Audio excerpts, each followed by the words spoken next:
Welcome to another episode of Real Rumble, you 200 plus Cinemaniacs. Thank you so much for joining in. Today, let's talk about the anti-hero, cinema's favorite bad boy who somehow made being emotionally damaged look cool. For a while, these characters ruled the screen. You couldn't throw a rock in Hollywood without hitting a brooding loner with a 5 o'clock shadow, a tragic backstory, and a complete disregard for basic morality. But lately, they've kind of disappeared, vanished like Batman when someone starts talking about therapy. Today, we're diving headfirst into the rise and fall of the modern anti-hero, how they went from edgy icons to tired cliches faster than you could say grimdark reboot. Grab your leather jacket and your morally gray compass, folks. It's gonna get complicated.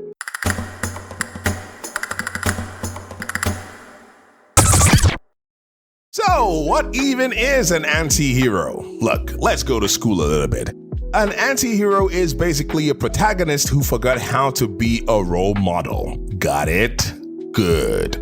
They're the main character, but instead of doing the right thing because it's the right thing, they're doing it because they are bored, bitter, or blackmailed. They lie, they cheat, they steal, maybe commit light murder, but they still get top billing, and somehow we root for them. Why? Because they're cool, they wear black, they scowl in the rain, and more importantly, they make us feel better about our own decisions. Think Tony Montana, Walter White, Deadpool, Tyler Durden, and your one friend who says, "I don't do small talk," like it's a personality. Once upon a time, around the 1970s, audiences got tired of squeaky clean heroes with perfect teeth and shiny morals. Enter the era of moral complexity. Suddenly, we had Travis Bickle in Taxi Driver and Michael Corleone in The Godfather. These guys were noble. They were violent, complicated, and full of emotional baggage. They didn't save the day, they survived it. Barely. And we loved them for it.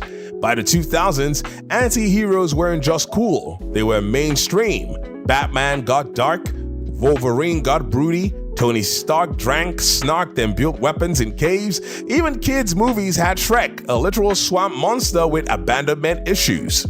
Then came the golden age of anti-heroes. The 2010s gave us entire franchises built around people who probably shouldn't be left alone with your pets. Deadpool made for funny, John Wick turned grief into bullet ballet, Breaking Bad made us cheer for a chemistry teacher who turned into Space Heisenberg. Joker got his own movie and somehow convinced us he was just misunderstood and underfunded. Anti-heroes were everywhere. It was the cinematic equivalent of wearing all black and calling yourself complicated on Tinder. But then something changed. By the mid to late 2020s, the anti-hero started feeling less compelling and more like a walking red flag with a movie deal. Audiences started asking annoying questions like, wait, are we really supposed to root for this guy? How many people has he killed again? Why does everyone have trauma and no one goes to therapy? Characters that once felt fresh started to feel predictable. Damaged guy solves problems with violence became the movie version of "It's not a phase, Mom." We wanted complexity, sure, but maybe also a little accountability, a touch of personal growth, a reason to like you beyond your leather jacket and brooding voiceovers. And studios, always reading the cultural room like a room temperature latte, began pivoting. Heroes with actual empathy started making a comeback.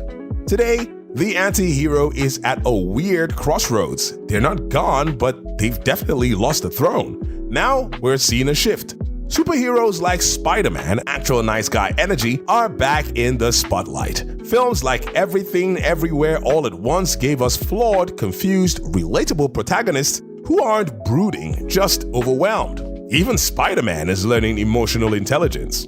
Kinda. Slowly. Baby steps. Anti-heroes haven't been cancelled, they've just been re-evaluated. We still love a good morally gray character, but we want nuance, growth, and maybe a little less man punches way through his feelings. So, why did anti-heroes rise to power in the first place? Because they reflected the messy world we lived in.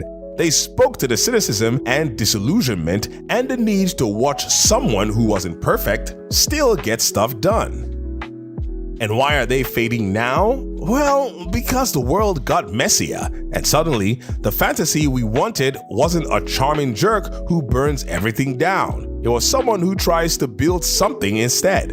Anti-heroes walked, so our emotionally available, therapy-positive heroes could run. So, the anti-hero isn't dead, he's just taking a break. Probably in a dimly lit bar, sipping whiskey, brooding in slow motion and waiting for someone to reboot him. Until then, enjoy the age of heroes who cry, apologize, and maybe even call their mom once in a while.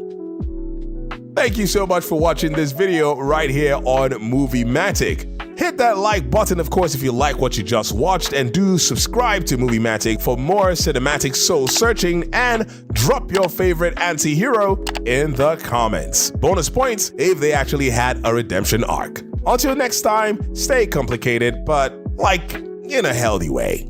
Peace.